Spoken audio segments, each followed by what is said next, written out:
You're in the water loop.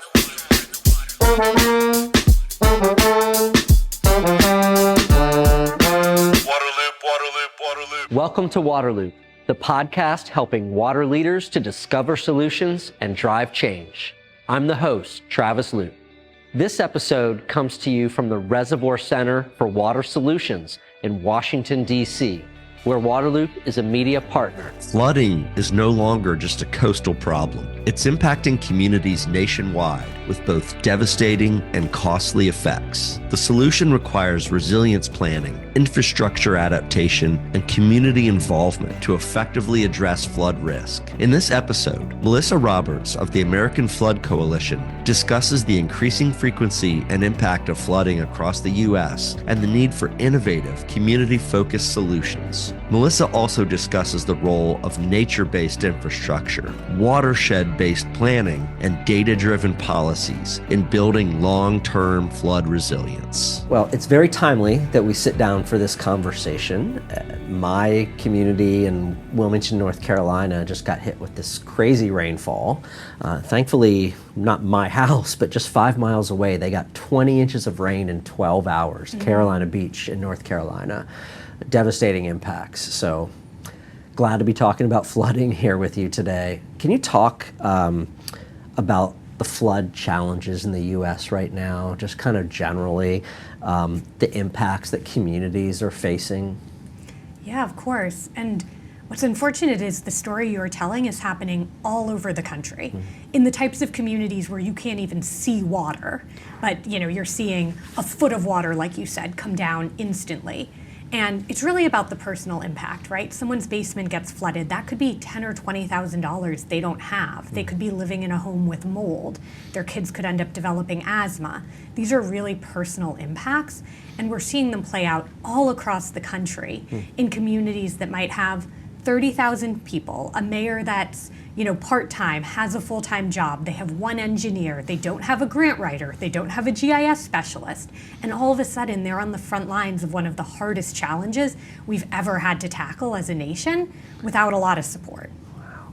And where are the places that these flooding challenges are really getting worse? Yeah. I mean, all across the country. So some of the places you'd think of, like Charleston, South Carolina, is now having flooding on average once a week or more. So not just during hurricanes, on sunny days, they're seeing huge backups of water, the type of flooding that's cutting off access sometimes to the hospital district. So really huge impacts. And we're seeing this in places like Cedar Rapids in Iowa. We're seeing this even in places that we think of as having droughts like New Mexico. It's all over the country. So people tend to think this is a coastal issue, but it's really a national issue all across the U.S. There's really no community that's being spared. I like that point you made, that it's flooding not just from the sky and from systems and rain and precipitation. You're having sea level rise. So all these coastal communities are getting the sunny day flooding, blue sky flooding, nuisance flooding, whatever you call it. I mean, I lived in Annapolis, and this even 10 years ago, they were having the king tides come up, and I'd have to take a different way to pick up my kids at school sometimes. So, and then those communities out west where they have drought, why is this an issue for them if they're not getting rain? Yeah, so what we're tending to see in places like Colorado, New Mexico, is when it's really dry, or even after a wildfire, say, the ground really can't absorb water that's coming down. So even if these places aren't getting very much water, what's happening is it's coming in these shorter, higher intensity bursts, and it can't absorb into the ground. So we're seeing things like mudslides, we're seeing water that can't be absorbed and is causing crazy flash flooding, even in places that are experiencing drought. So we're really thinking about, how do we address these together? This isn't just Miami or Charleston, this is the entire country. And the trends are there, that this has just been increasing. People think the climate change impacts are off in the future, but this is it, right? And this is arriving now. Yeah, this is today in communities all across the country, and I think it's one of the greatest challenges we'll face as a nation. How do we adapt? Do we do it fairly? Do we protect people? And how do we deal with what we know is coming? So the American Flood Coalition, I just learned that you founded this organization. Why did you do that? And then what does your organization do? Yeah, I always tell people it's not what I thought I would be doing, but I got sucked in by the challenge. My background's in infrastructure finance on the private sector side, and like most of the people we work with, I'm from a place that floods. I saw this happen in my community, what the damage of even those unnamed storms, like you mentioned, they're not front page news, but a couple inches of water is absolutely devastating financially. And while I was working on, big picture infrastructure work, no one was talking about adaptation. So I thought, let me go investigate this challenge that I'm seeing, and then I'll come back to my really well-paid private sector job, which, spoiler alert, is not what happened. But I ended up going to First Street Foundation that was doing flood risk data transparency, and I thought, this is great. I'll finally have an answer to what's actually happening with flooding and why we're seeing these impacts. And in the course of doing that work, I was the 8th hire. I was really the only person at the time who wasn't building, the product on the web or the data science. And the first question we came across is, why aren't people using the better data we're creating to make better decisions, right? Decisions that can actually protect people. And I spent about a year trying to figure that question out. I'd fly to, Miami, rent a car, and stop at every single municipality between there and Naples. I'd meet with every mayor, city manager, in the homes of folks that had flooded, with chambers of commerce, with congressional reps. I did that in Virginia. I did that in the Carolinas. And I really heard the same story, which was a lot of mayors telling me, look, I know this problem's getting worse. I've lived here my whole life, but the science is complicated. It's hard to communicate. I don't even know what to do about it. And then they might say, even if I know that we need to raise this road or this wastewater treatment plant, they'd say, I don't have money for it. And if there are state and federal funds available, it's impossible to jump through all these hoops. And they'd say, that I have another full-time job, right? This is my second job. I'm not even paid to do this. I don't have a grant writer. And they'd say, honestly, I hope the next storm hits when I'm not in office, because this is so hard. And after hearing that, 50 times, regardless, red state, blue state, I finally thought, maybe if we bring folks together in a coalition and can kind of help them get to first base, show them what they can actually do. Because again, you have folks in communities all across the country on the front lines who've really been left to fend for themselves, especially in the most vulnerable communities. Maybe we can get something going. So I ended up taking the plunge. We had 36 original founding members, and kind of grew from there. And unfortunately, with each flood, we found more communities that have needed help, and we've expanded our work from thinking about the network of leaders and the pilots on the ground and the resources, which we still do, to also thinking about the fact that we're running into the same problems in all of these communities. They're in a system that's really not set up to support them and not set up for the conditions we're seeing today. So how do we think about changing the system and changing state and federal policy as well so it actually works for communities? Well, this coalition work, so who's part of this then? Yeah. So we think of it as all the folks that are basically on the front lines of flooding. So cities and towns join, mayors, county commissioners, state reps, through to over 50 members of Congress on both sides of the aisle, military leaders, businesses, and civic groups. So all of those folks making decisions around how to protect people who are trying to figure out this challenge. So we have a kind of broad bipartisan coalition. So talk to me about some of those solutions or the ways that you approach it. What are you focused on right now? There's a lot of challenges, a lot of angles here, but how are you trying to approach the work? Yeah. Well, there's a couple things that are exciting me on the ground, which is that more and more we're thinking about projects that can do more than one thing, right? Communities want to be protected from flooding, but oftentimes that's only one of many challenges, especially in communities under stress that are facing multiple issues. And so we need to deliver projects that can do more than one thing. So I'll give you the example of Kinston, North Carolina, that we were really proud to work with. So we're working with the city, we're working with an amazing local group called Kinston Teens that were civically engaged young adults. And there was a park that was in an area that flooded. And we knew that there was something we could do with the park to change it to help it hold more water. But that's not the only thing the community cared about, right? So we said, how do we make sure that this is a project that's serving the community in multiple ways.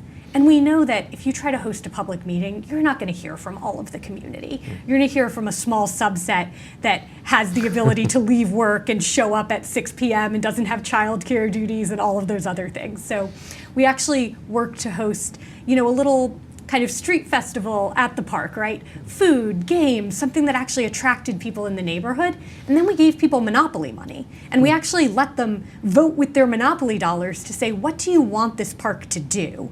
And, that's in addition to flooding. And the number one thing that came out is people said, we want an art space, a public performance space that can bring the neighborhood together. And that's the thing that's going to get everyone excited. And for us, we said, what is an amphitheater, a public art space, but a big bowl that can also hold water when it floods? So, maybe 10, 20 days a year, it's reducing flooding. And all of the other days of the year, it's serving this other really important community purpose. Wow.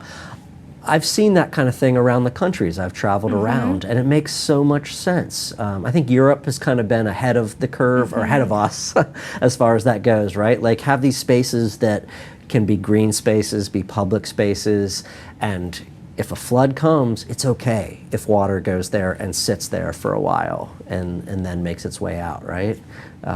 That's awesome. How else are you involving communities in these efforts to adapt and mitigate flooding? Yeah, a couple ways. So one is that, a big part of what we do is create a network of leaders. This is a really hard challenge. And one thing that's really important is every small community can't solve this on their own. They're part of watersheds. And as we know, water doesn't care about our artificial jurisdictional boundaries. And it's always going to go downhill. Exactly. And the best solutions often come when you can open the aperture a bit and think about that whole watershed. So we think about, how do you get those leaders and communities to work together and think about what projects are the best for that entire watershed. And that's a different way of thinking, right? Instead of dividing it up into small little pieces, how do we bring people together? How do we equip leaders to know what choices they're making, not just for a specific piece of infrastructure that we might think about as reducing flooding, but building resilience into every single decision. So when you're thinking about, where should I put a new hospital?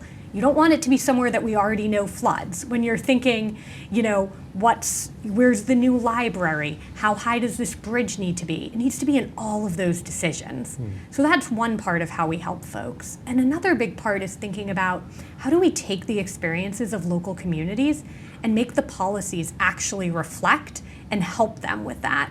Because we've helped a lot of communities get through the funding process, and even if they're successful, it is such a painful marathon that it doesn't really work for anyone, right? 500-page applications, you almost always need outside support. And so we're thinking, how do we take what we're hearing from these communities, where they get tripped up, where it's untenable, especially for our most vulnerable, underserved communities, and flip it around to say, we're not going to try to make you better at getting through this marathon process. We're going to try to turn this marathon process into a 5K that you can actually succeed at. Yeah, makes a lot of sense. I'm really curious what the other solutions are, right? Like, if you would wave your magic wand and change some things, right?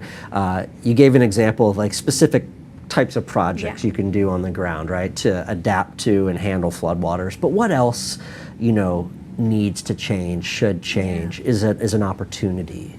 Yeah. Well, there's so much. I would say adaptation's kind of a full contact sport. It's not just the projects. So we think about the leadership side. It's really about, who are we setting up that's in charge of this, that has purview over all of the places that water and adaptation touches, right? Parks departments matter. Where you put infrastructure like hospitals matter. Where you build roads and how you build them matter. And you need one person who can look across all of that. Also, if we want people to work in watersheds, we have to set up systems that allow us to do that. Most grant programs, you can't apply as a watershed or a regional group, right? They want you to apply as a municipality. So if we want things to work differently, we need different systems. So leadership's a big piece, thinking about the data and knowing what's at risk. If we want fairer decisions, we need to be able to say what's at risk and what do we need to prioritize in a way that's consistent and isn't just based on who has the loudest voice. You know, we need a strategic plan so that if we know if we're making progress and we can prioritize what to invest in first. We need to actually know how to fund and finance all of these nature-based solutions and infrastructure. And we need to think about standards and actually institutionalizing resilience around all decisions. I always say, you know, in thousands of meetings happening every single day in this country, people are citing where to put major pieces of infrastructure, and I can think of only 1 or 2 counties in the country where they're considering flood risk, which is wild. That's insane. Right? Isn't there something with the data that that communities use to make that type of decision and planning? They're waiting for that to be updated. Is that true? Yeah, so something that is, I think, overlooked and incredibly important is, you know, every time you plan infrastructure, you say, how big should this pipe be? How high do you need to make the bridge for the water below it? You know, how big is the retention area for a development?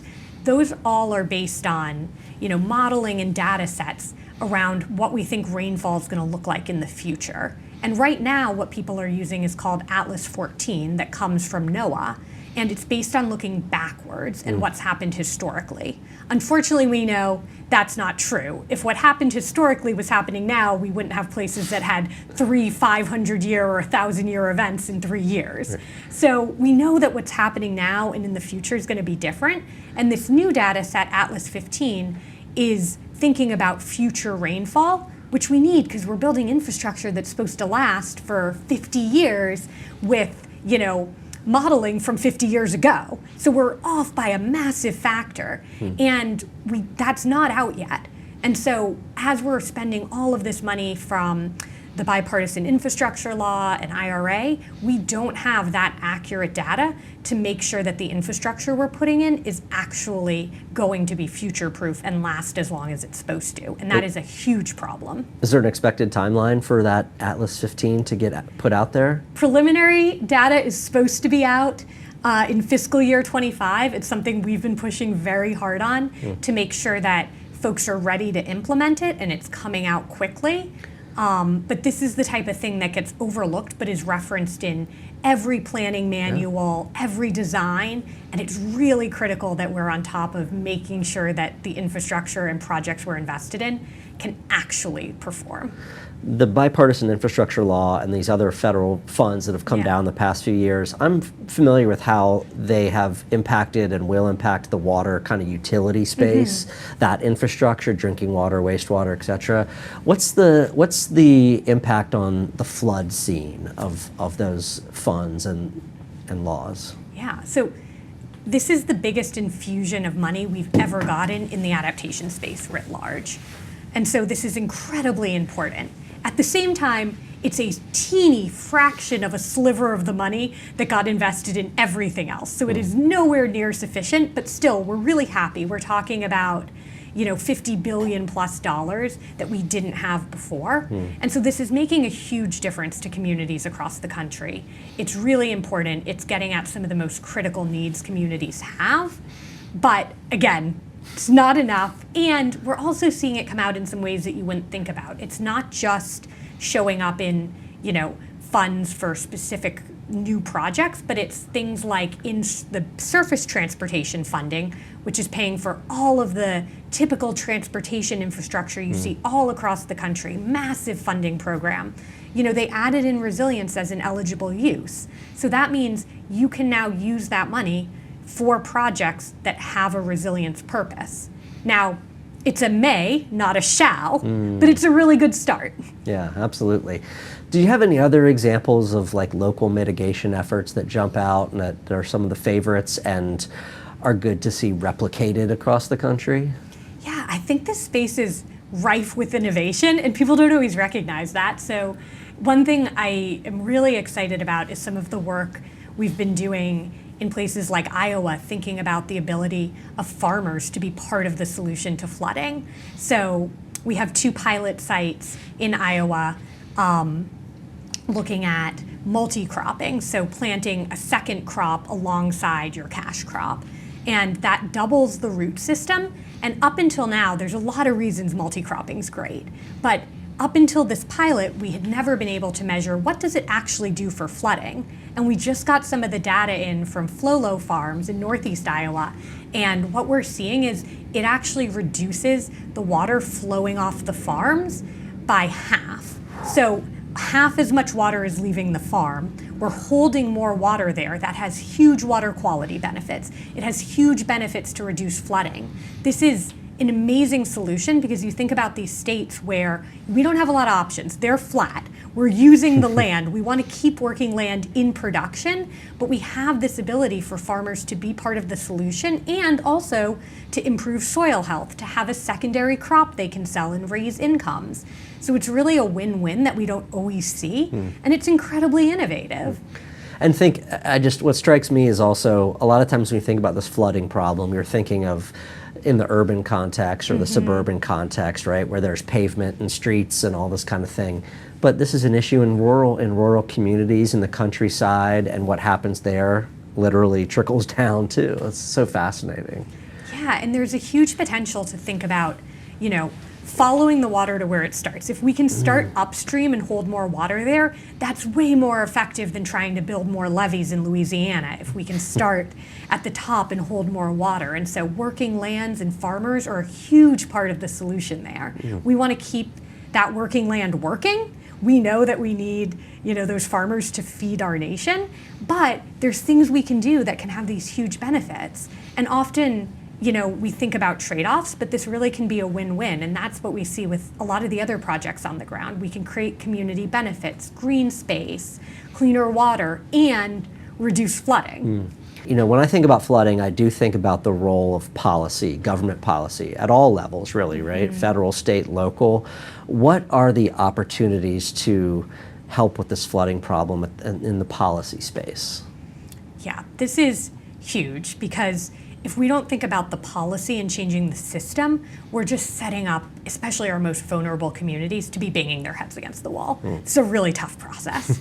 And so there's a couple things that really matter. First of all, states receive and disperse most of the money around adaptation. And the type of assistance and the types of processes they set up really determine whether we do this equitably and fairly or not. So if we're not paying attention to state policy, we're already losing. We've got to think about how the states decide who gets money and the type of technical assistance they can support. In most of these states with 400 plus municipalities, you're not going to get a technical adaptation expert in every one of those small communities, but you can have great experts at the state that can help everyone. And in most of these communities, you might do a type of project only once.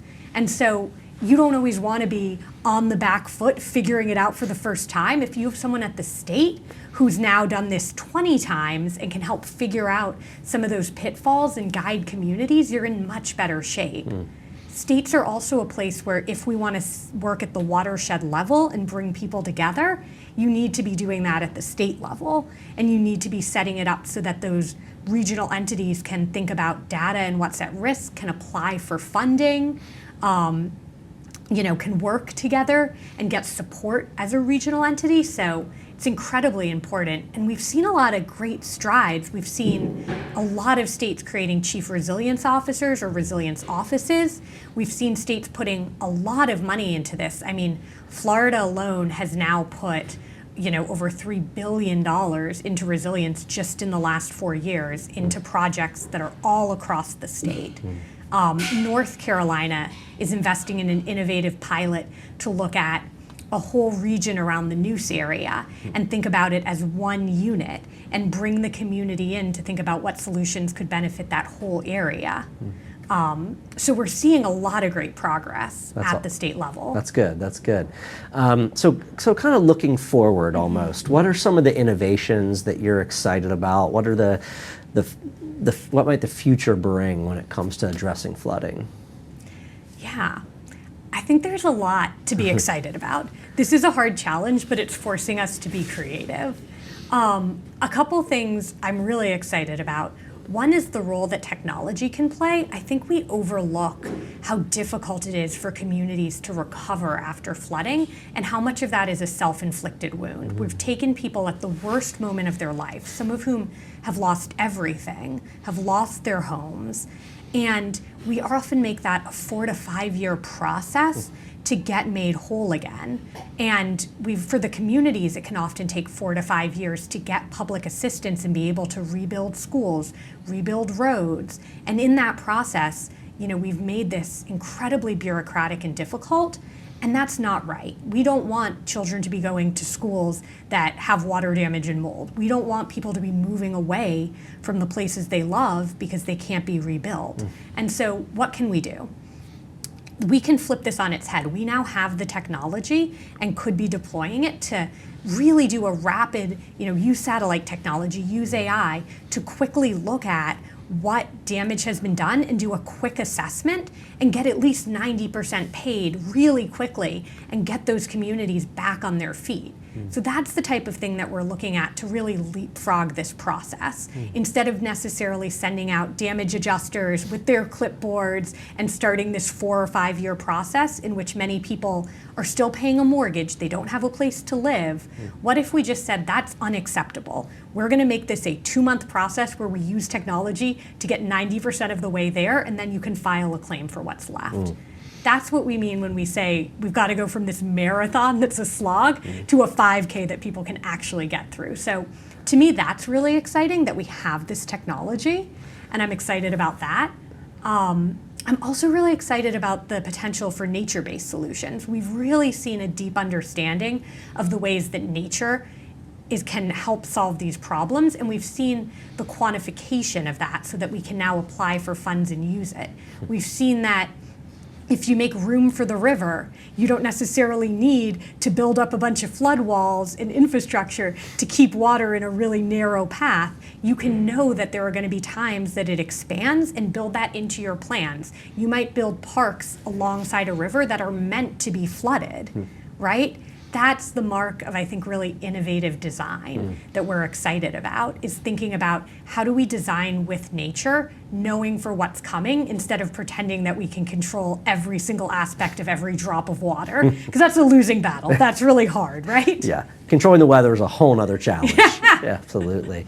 Well, thank you so much for this very informative conversation. Really, thank you. I'm glad to be here. You're in the water loop.